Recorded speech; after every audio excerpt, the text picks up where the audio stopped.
If an anchor keeps failing after basic repairs, we need to move to escalation methods that restore structural capacity and prevent repeat failure.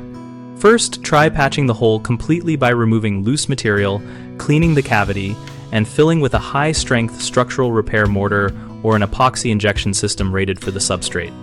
For masonry, use a polymer-modified repair mortar applied in layers with a steel rod or rebar dowel as necessary to recreate bearing depth.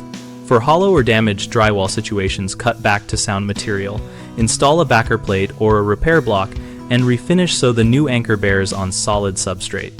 When reinstalling an anchor, choose a new location at least twice the diameter of the original hole, away from the damaged area, so you engage intact material and avoid propagation of the weakness.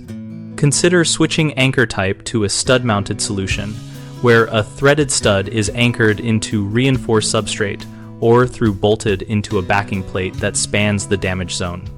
If loads are critical, verify capacity by calculating pullout strength using published embedment charts, or consult a structural engineer for designs that use through bolts to structural members.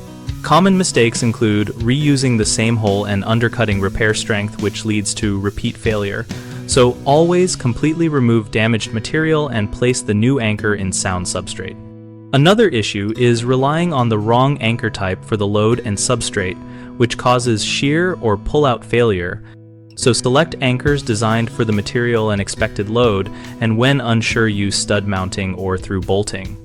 A third problem is inadequate load distribution when a high local load is applied, so use backing plates or spread the load across multiple anchors installed into good material.